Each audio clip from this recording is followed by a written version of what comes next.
First China, now Mexico. Donald Trump is threatening tariffs on Mexican goods unless the government stops illegal border crossings. Is the US president using trade levies as a political weapon? And what's the impact on diplomacy? This is Inside Story.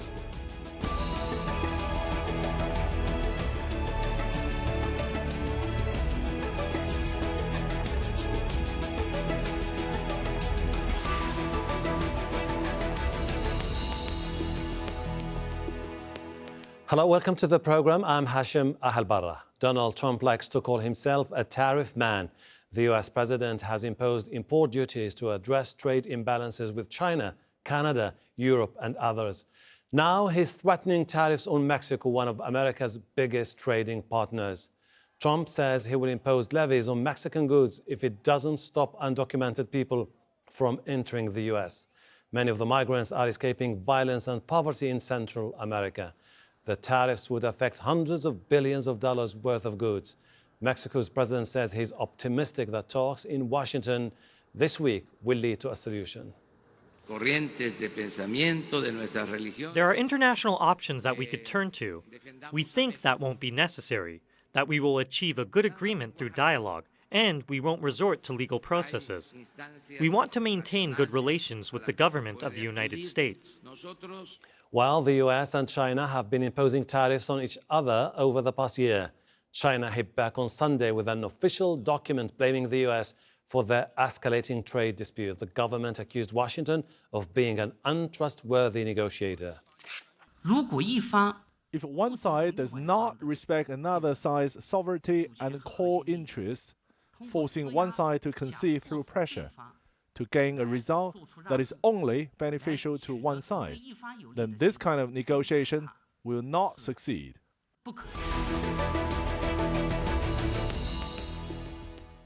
Let's bring in our guests now. Joining us on Skype from North Potomac in Maryland, Robert Scott, Senior International Economist at the Economic Policy Institute.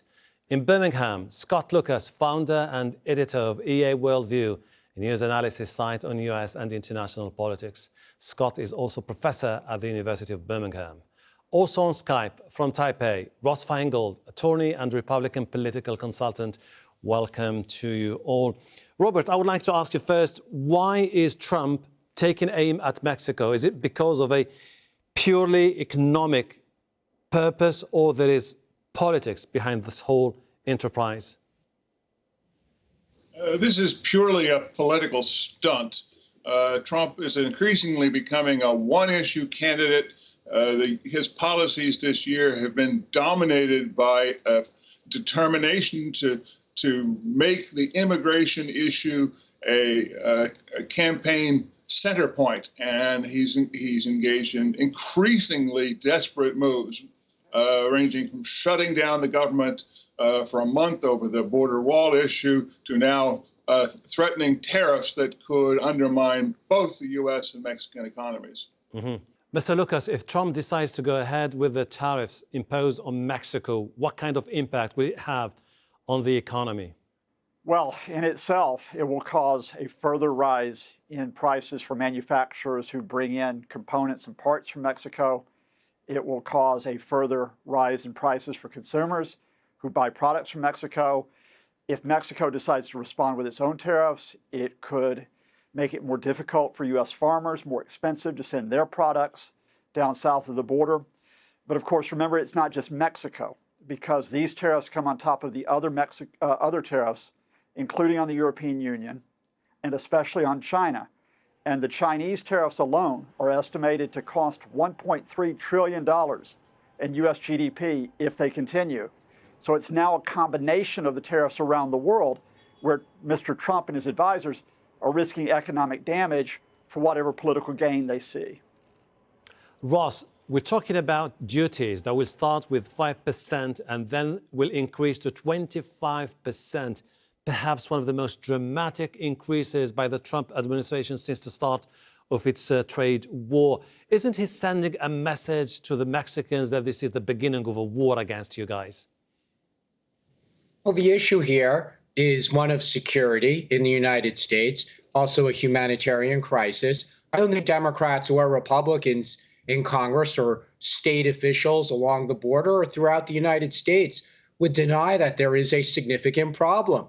And the fact is, the government of Mexico does need to do more to prevent the people entering from southern Mexico, transiting through Mexico, and then trying to enter the United States. So shortly before we began this program, President Trump sent a tweet where he called Mexico an abuser. He's basically said that Mexico has abused the trade privileges that the U.S. extends to it, the strong relationship. And in return, we have Mexico not doing enough to prevent this tragedy that's occurring every day on the border. The reality is that tens of millions of Americans are going to be very supportive of President Trump's decision to be tough on Mexico. Ross, we have to keep that in mind. if we follow that line of reasoning that you've started, why would I upset the whole global trade system just for the sake of a border crossing issue between the Mexicans and the Americans? There are different ways to solve the problem.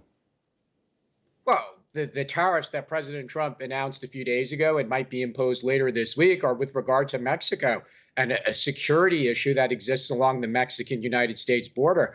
It's not related to broader trade concerns, although obviously President Trump has used tariffs or threatened tariffs with a number of trading partners, whether it's the EU, China, and others. But this specific situation, as we've been discussing, clearly it's important to President Trump politically.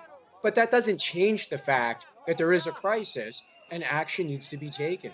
How do you respond to that, Mr. Roberts? Well, in fact, trade and immigration policy do not and should not mix. We don't really have a security crisis at the border. What we have is a refugee crisis. In fact, unauthorized immigration in the United States as a share of the population is at its lowest level in a decade.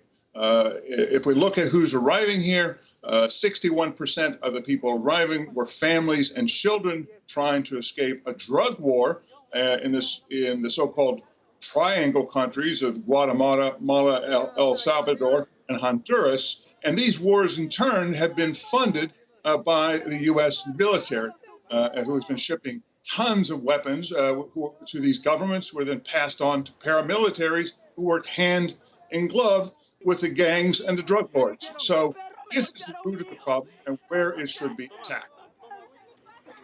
Mr. Lucas, if the Mexicans decide to retaliate against the tariffs imposed by the Americans, what kind of impact will it have on the American consumers?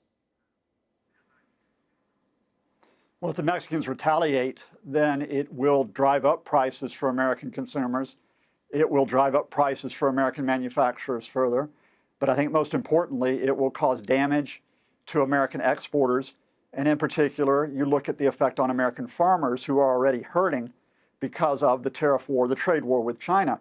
But I think beyond that immediate Mexican retaliation, the real danger there is really the rhetoric that you heard from Ross, which is pretty much Trump rhetoric, which is to simply say that the entire problem there, it's all the Mexicans' fault. In fact, as Robert pointed out, we didn't have an escalation in undocumented immigration until after Donald Trump took office. In many ways, this is a whipped-up crisis by Donald Trump and by his advisors to try to take this into the 2020 election.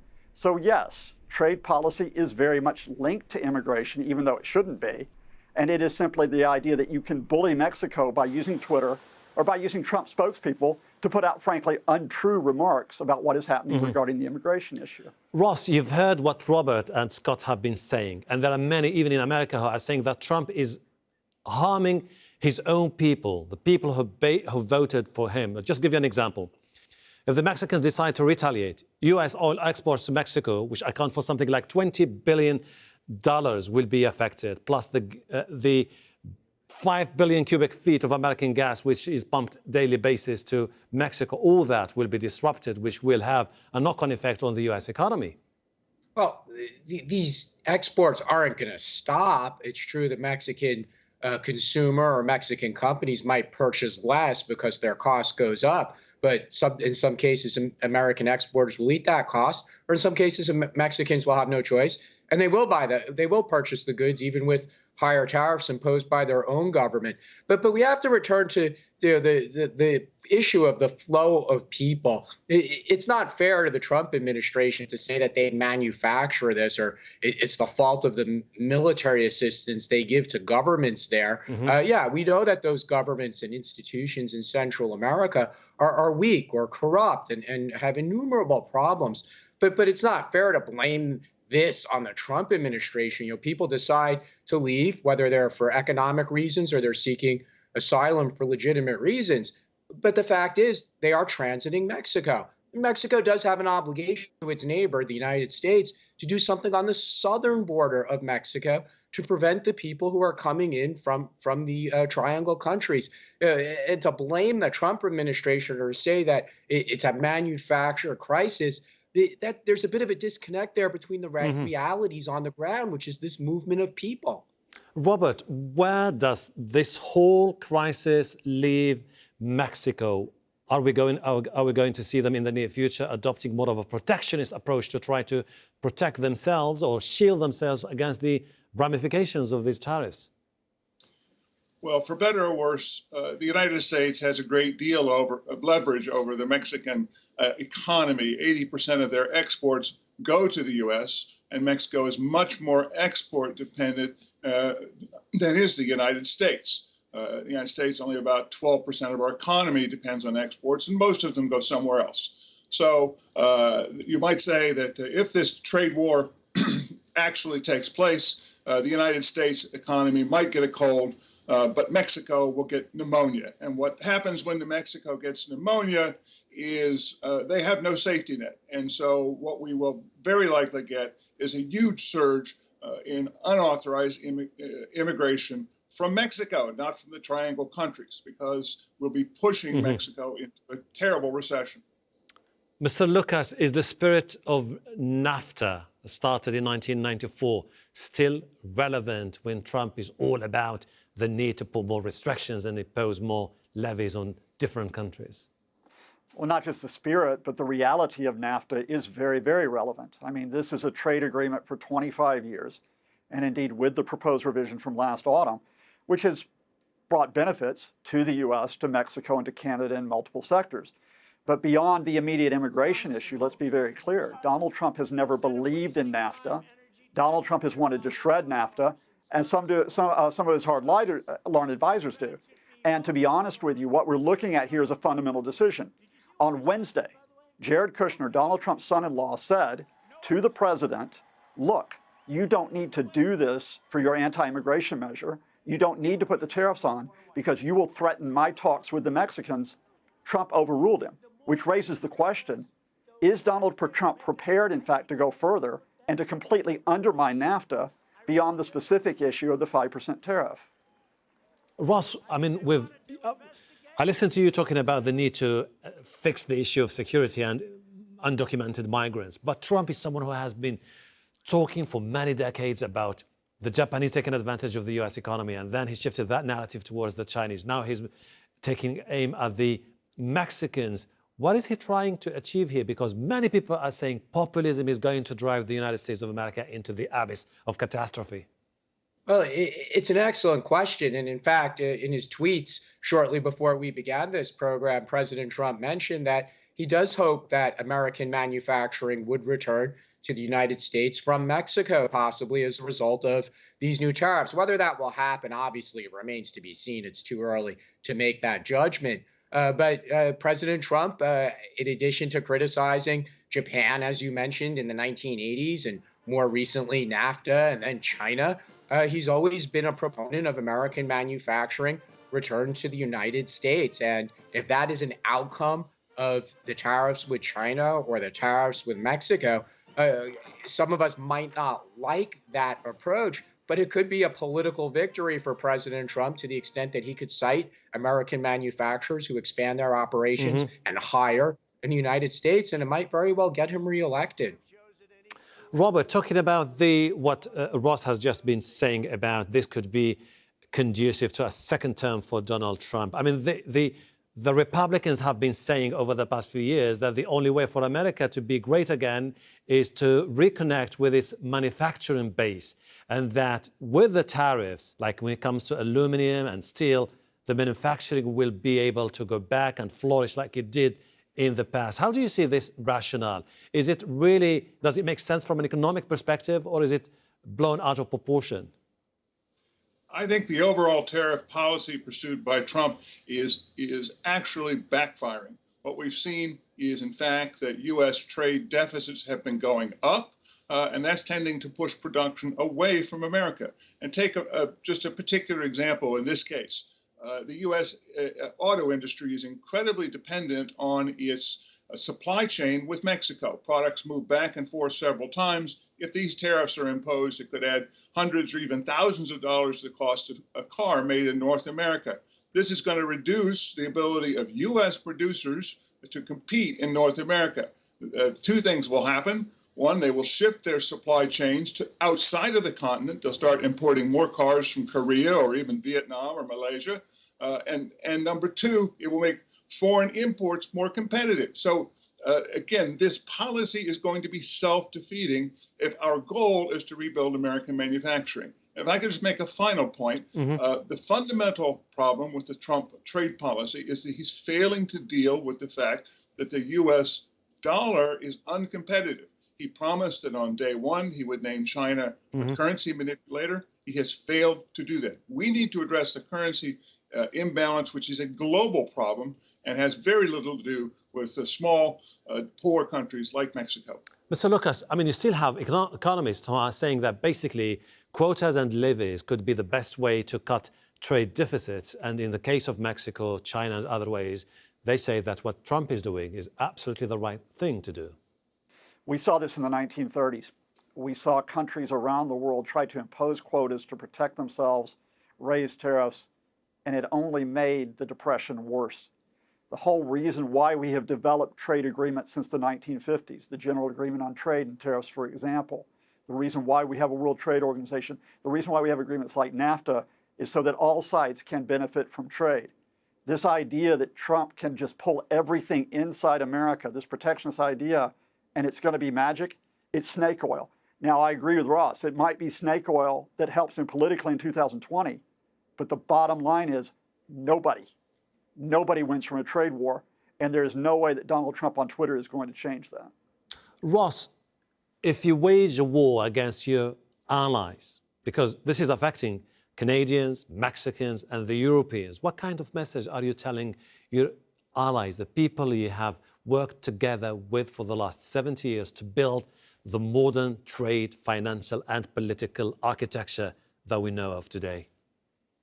I think this question goes to an issue that so many of us have in trying to understand what is the Trump administration or what is the Trump policy on specific issues. So we have to separate the rhetoric from the actions. Now, President Trump is not saying he doesn't want to have allies. You know, this is a whole debate about his feelings towards NATO and threats that he made. But ultimately, in NATO meetings and other NATO activities, the United States has been a vociferous supporter under the Trump administration.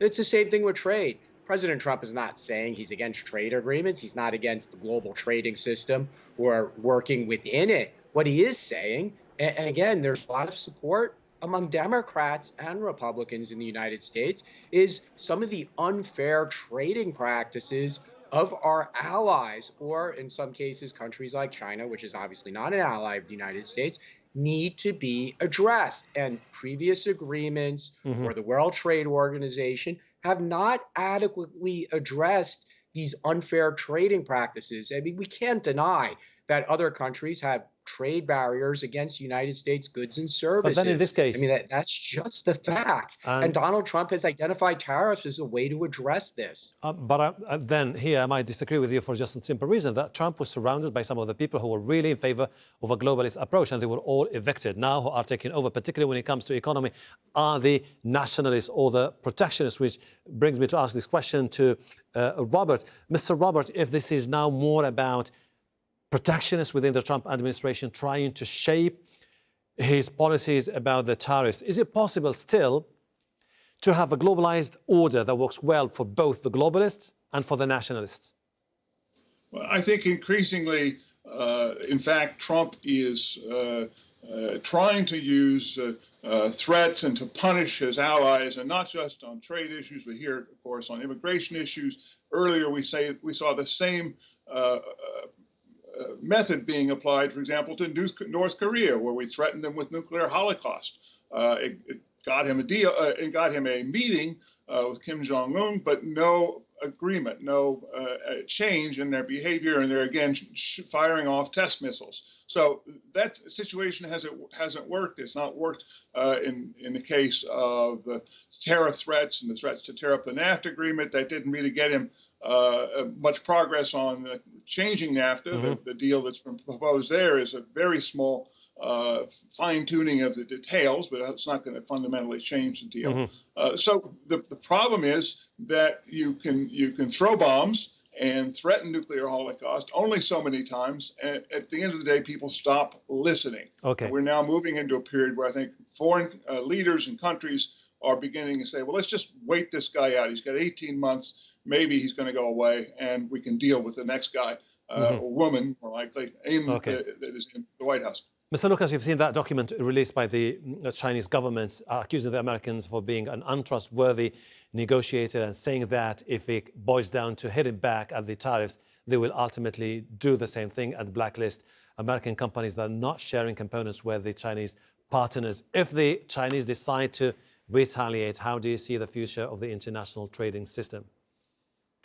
Well, I think if we get back to the point that Robert talks about, which is that there are trade issues, but we need a scalpel to deal with them. We need to do that so that all sides benefit. If we can get back to that, despite Donald Trump, then we can take the pressure out of this. The problem is, and you've heard it from Ross, who simply is saying, well, we'll just use a sledgehammer to this. We'll just, everything. Instead of talking about currency values, instead of talking about basically a negotiated arrangement in terms of exports and imports, we'll just slap the tariffs on. If that continues, then if China retaliates and says, well, we will not give you rare earths, for example, which are vital in everything from smartphones to computers, if China decides to cut the U.S. off, here's where we get to. We get to the idea that the U.S. is not at the center of the economy since we've had since 1945, but that the risk is that the U.S. will isolate itself. What if China says, we'll deal with Europe, we'll deal with India, we'll deal with Russia, and Donald Trump, you sit on the side and see what we can do. Ross, I'll tell you why people are baffled as we speak. Because they're seeing Trump the way is conducting the foreign policy when it comes to North Korea. Same thing replicated when it comes to Iran. Now he's trying to upset a trading system that has been prevailing for many decades. We're talking about more than $1.2 billion when it comes to trade exchange with the North American countries, Canada, Mexico, and the United States of America. You're talking about more than $600 billion of trade exchange between China and the US. You're talking about hundreds of billions of dollars worth of trade exchange between the EU and the United States of America. One simple incident, and it's going to be chaos all over the world, particularly when it comes to stock markets. So how do you justify this move by the Trump administration? Well, in the over 2 years that the Trump administration has been in office, it's fair to say that the Trump administration has some victories on trade issues. He has gotten concessions from some of the other trading partners. To say that the USMCA, the new version of NAFTA, has only minor changes, that might be true looking at the black and white of the letters on paper. But the reality is Canada, for example, has made significant changes to its treatment of U.S. dairy products. That's a big victory, not just for the Trump administration, but for American dairy exporters. South Korea, again, Trump came in tough, said he wanted to reopen that trade agreement. South Korea eventually made changes. So we see that with other trading partners. So to say that he comes in with a sledgehammer or these other accusations and the rhetoric that we've heard during this program, we should keep in mind that he didn't do all these things on day one or 6 months in. Even China, we're over 2 years into the Trump administration where President Trump has finally raised the tariffs up to the levels that we have now implemented at these rather high levels. He didn't do it on day one. He's tried negotiating for the last 2.5 years. So is he not getting good deals for the United States? that would be inaccurate to say, because the reality is he has Okay. gotten other countries to make concessions Unfor- in the face of the threat of tariffs. We might not like it. We might prefer an Obama administration type of approach where we have lots of I see your multilateral point. meetings, but that's not an approach that has always worked best for the U.S. Fortunately, we're running out of time, but I'll promise you that we will definitely revisit this particular issue in our future episodes of Inside Story. Thanks to our guests, Robert Scott, Scott Lucas, and Ross Feingold. And thank you too for watching. You can see the program again anytime by visiting our website, aljazeera.com. For further discussion, go to our Facebook page. That's facebook.com/AJ Inside Story. You can also join the conversation on Twitter. Our handle is @AJ Inside Story. From me, Hashem, Ahelbarra, and the entire team here in Doha. Bye for now.